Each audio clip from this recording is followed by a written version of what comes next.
अस्सलाम वालेकुम दोस्तों, मैं हूं असलम आलम और आप देख रहे हैं गल्फ़ एक्सपर्ट। दोस्तों, इस वीडियो में आप लोगों के कमेंट का रिप्लाई करने वाला हूं। आप लोगों की तरफ से बहुत सारे सवाल आते हैं, उन सवालों में से मैं कुछ सवालों का जवाब देने वाला हूं। तो इस वीडियो का आखिर तक ज़रूर देखें क्योंकि ये वीडियो आप लोगों के लिए बहुत ही इन्फॉर्मेटिव होने वाली है। तो हम चलते हैं आज की वीडियो की जानिब और यहाँ पर लेते हैं आज का पहला सवाल। असलम भाई, कोरोना लाइफ से कभी भी ख़त्म होने वाला नहीं है, सॉरी।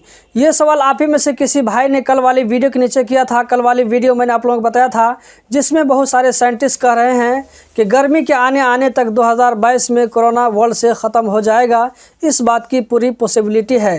तो दोस्तों, ये मेरा कहना नहीं है बल्कि साइंटिस्ट का कहना है और वो लोग भी गारंटी के साथ में नहीं कह रहे हैं कि ख़त्म ही हो जाएगा, बल्कि पॉसिबिलिटी बता रहे हैं कि ख़त्म होने का चांस है। और वो लोग भी जो इस बात को बोल रहे हैं तो वो भी कुछ रिसर्च करने के बाद ही इस तरह की बात बोल रहे होंगे।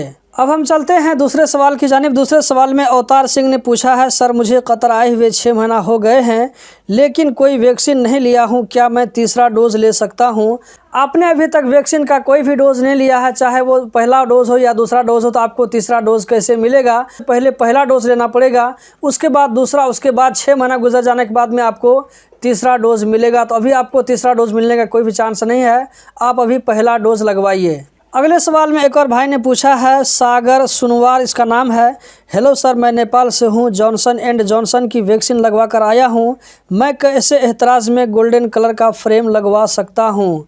देखिए दोस्तों, इससे पहले मैं 2 महीना पहले मैंने इस वीडियो को बताया था एक वीडियो में कि आप अगर कतर से बाहर कतर का अप्रूव्ड वैक्सीन लगवा कर आते हैं तो कतर के हेल्थ मिनिस्ट्री में उसका सिस्टम में अपने आप को कैसे अपडेट कर सकते हैं और अपने एतराज़ में गोल्डन कलर का फ्रेम कैसे लगवा सकते हैं, इसके ऊपर मैं डिटेल से वीडियो बना चुका हूं। तो आप वीडियो का डिस्क्रिप्शन एक मतलब ज़रूर चेक कर ले, हो सकता है अगर वो वीडियो मुझे मिल जाएगी तो मैं वहाँ पर उसको रख दूंगा। वरना अगर आप मेरे चैनल पर जाते हैं, अगर पिछली आप कम से कम 2 महीना पहले वाली वीडियो देखेंगे तो आपको ये वीडियो ज़रूर मिल जाएगी, या आप यूट्यूब में सर्च कर ले, हो सकता है आपको मेरी वीडियो मिल जाएगी। अगर ये आपको कुछ ज़्यादा ही मुश्किल लग रहा है तो आप किसी भी टाइपिंग सेंटर में जाइए, वो टाइपिंग सेंटर वाली ये काम आपको करवा देंगे। अगले सवाल में मोहम्मद दस्तगीर ने पूछा है, सर मैं इंडिया में QVC में मेरा मेडिकल हो गया है और अब मैं कतर में हूँ, मेरा कतर का ID बनाना है, क्या मुझे फिर भी मेडिकल करवाना होगा ID के लिए? इसके बारे में कुछ इन्फॉर्म कीजिए। आप जैसे बता रहे हैं कि आपका इंडिया में कतर वीज़ा सेंटर में मेडिकल हो गया है, तो मेडिकल होने के बाद में आपका वीज़ा प्रिंट हुआ और आप कतर आए हैं, तो आपको दोबारा फिर से मेडिकल करने की ज़रूरत नहीं है। तो आप जैसे कतर एंटर करते हैं तो कतर एंट्री करने के बाद में दूसरे या तीसरे दिन आपका इकामा लग जाएगा, कोई भी मेडिकल या फिंगर की ज़रूरत नहीं पड़ेगी। यहाँ पर मैं आप लोगों को एक बात बता दूं कि दोबारा मेडिकल करने की ज़रूरत बहुत कम पड़ती है। मान लीजिए 100 में से सिर्फ 2-3 लोगों को इससे ज़रूरत पड़ सकती है, बाकी जो है लोगों को ज़रूरत नहीं पड़ेगी। अभी कुछ दिनों पहले एक भाई ने मुझको फ़ोन किया था कि असलम भाई, कतर वीज़ा सेंटर मेरा मेडिकल हुआ, मेडिकल पास हो गया, अभी हम कतर में हैं, फिर भी मुझको बोला जा रहा है मेडिकल करने के लिए। तो इसका चांस बहुत कम है, ऐसा केस जो है बहुत ही कम आता है। और ये क्यों आता है इसके बारे में दोस्तों मैं कुछ नहीं कह सकता हूँ, इसके बारे में आप जो हेल्थ मिनिस्ट्री से ही बात कर सकते हैं, क्या प्रॉब्लम है, क्यों मेडिकल करवाना पड़ा दोबारा। मान लीजिए किसी फॉल्ट की वजह से अगर आपको दोबारा मेडिकल करवाना भी पड़े तो आपको इसका अलग से कोई भी चार्ज नहीं लगेगा। लेकिन नॉर्मल केस में मेडिकल नहीं होता है, डायरेक्ट इकामा लग जाता है। दोस्तों, मेरे घर में कंस्ट्रक्शन का काम चल रहा है, इसीलिए हो सकता है कि आपको बैकग्राउंड में कुछ खटपट की आवाज़ आ रही होगी, इसके लिए मैं आप लोगों से माजूरा चाहता हूं और मैं चलता हूं अगले सवाल की जानिब। अगले सवाल में एक और भाई ने पूछा, हेलो सर, 1 महीना में 2 बार PCR टेस्ट रिपोर्ट पॉजिटिव, 2 बार रिएक्टिव होता है। दोस्तों, कोविड-19 के बारे में कहा जाता है कि अगर कोविड-19 किसी को हो जाए, किसी को कोरोना हो जाए तो 14 दिन के बाद वो रिकवर हो जाता है, 14 दिन के बाद वो उस बीमारी से ठीक हो जाता है।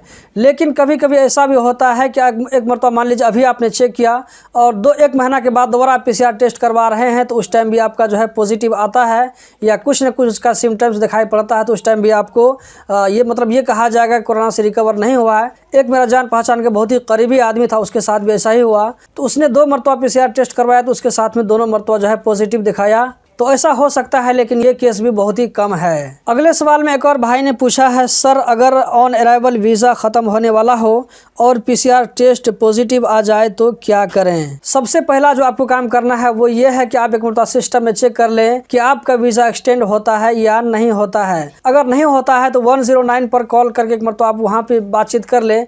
ये जो है गवर्नमेंट का नंबर है, वहाँ पे अपना प्रॉब्लम बताइए, उसके बाद वहाँ से आपको जो गाइड किया जाएगा उसी हिसाब से आपको चलना पड़ेगा। अगले सवाल में महफूज शेख ने पूछा है, मेरा 2 साल हो गया है कतर में, मैं 3 महीना एक्स्ट्रा रुकना चाहता हूँ, क्या कोई फाइन आएगा ID पर आईडी खलास होने के 3 महीना तक रुक सकते हैं क्या प्लीज़? जी बिल्कुल रख सकते हैं, कोई दिक्कत की बात नहीं है।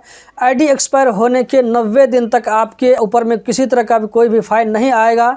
जैसे ही 90 दिन 3 महीना क्रॉस होगा तो आपको पर डे 10 रियाल ग्रामा स्टार्ट हो जाएगा। लेकिन जैसे आप बता रहे हैं कि आईडी एक्सपायर होने के बाद भी आप रुकना चाहते हैं तो जाने से पहले अपना आईडी ज़रूर कैंसिल करवा करके ही जाएं। अगले सवाल में एक और भाई ने पूछा है, क्या अब नेपाल से कतर की फ़्लाइट बंद होगी? बिल्कुल नहीं, इसके बारे में अभी तक कोई अपडेट नहीं है। पता नहीं इस तरह की खबर जो है अफवाह कौन उड़ाता है। तो फ़्लाइट के बंद होने के बारे में अभी कोई भी खबर नहीं है। अभी कहीं से भी, चाहे इंडिया, पाकिस्तान, नेपाल, बांग्लादेश, कतर, जहां भी हो, तो कहीं का भी जो है फ़्लाइट बंद होने के बारे में अभी तक कोई खबर नहीं है। तो इस तरह कोई भी खबर सुनते हैं तो खबर सुनने के साथ आप ये देख लीजिए कि खबर का सोर्स क्या है, इसका जो रेफरेंस क्या है, उसके बाद ही आप यकीन करें। अगर इस तरह का कोई भी अपडेट आता है तो सबसे पहले मैं आप लोगों के साथ में शेयर करूँगा। अगले सवाल में एक और भाई ने पूछा है कि ग्रैंड मॉल में पिक्चर खींच रहा था, पुलिस ने आईडी और मोबाइल नंबर पेपर पर लिखकर मेरा साइन लिया और बोला जाओ। मेरे साथ भी ऐसा ही हुआ है, क्या करें? आप अपने नज़दीक के पुलिस स्टेशन में जाकर के अपना आईडी नंबर और मोबाइल नंबर दे करके चेक करवाएं कि मेरे ऊपर कोई केस तो नहीं है। या इसी तरह आप किसी भी टाइपिंग सेंटर में जाकर के वहां से चेक करवा सकते हैं। टाइपिंग सेंटर वाले भी आपको चेक करके बता सकते हैं कि आपके ऊपर में कोई केस फाइल हुआ है या नहीं हुआ है। अगले सवाल में एक और भाई ने पूछा है, भाई मेरा पासपोर्ट रिन्यूअल हुआ है और इकामा पर पुराना पासपोर्ट नंबर है। इकामा जून में एक्सपायर होगा और 3 महीना होने वाला है, क्या करें प्लीज़ बताओ? आप कुछ नहीं कर सकते हैं, बल्कि ये काम आपकी कंपनी का है। आपकी कंपनी का जो मंदूब है वो ये काम कर सकता है। सिस्टम में आपके नए पासपोर्ट को अपडेट करना पड़ेगा।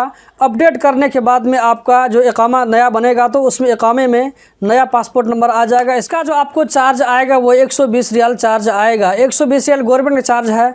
हो सकता है कि मंदूब भी आपसे थोड़ा मोड़ा इधर कुछ ले ले। ये बहुत ही आसान काम है, कोई भी टेंशन वाला काम नहीं है, तो आप परेशान मत होइए। आज के आखिरी सवाल में एक भाई ने पूछा है, वीज़ा वैलिड टू यूज़ बता रहा है, कैंसिल कैसे होता है? भाई आप इसको कैंसिल नहीं कर सकते हैं, बल्कि आपका वीज़ा जिस कंपनी में निकला हुआ था उस कंपनी वाले से बात कीजिए, वही कंपनी वाले इस वीज़ा को कैंसिल करवा सकते हैं। अगर एक्सपायर हो गया है तो कोई दिक्कत की बात नहीं है, फ़ौरन कैंसिल हो जाएगा। सिर्फ जवाज़ात में एक एप्लीकेशन डालने की ज़रूरत है। एप्लीकेशन डालने के कुछ ही देर के बाद में वीज़ा से सिस्टम से ऑटोमेटिक कैंसिल हो जाएगा और वैलिड टू यूज़ शो करना बंद कर देगा। तो दोस्तों यही थी आज की वीडियो। उम्मीद करता हूँ ज़रूर पसंद आई होगी। कतर के बारे में रोज़ाना इसी तरह की वीडियो देखते रहने के लिए चैनल को सब्सक्राइब करें, इस वीडियो को लाइक करें। वीडियो देखने का बहुत बहुत शुक्रिया।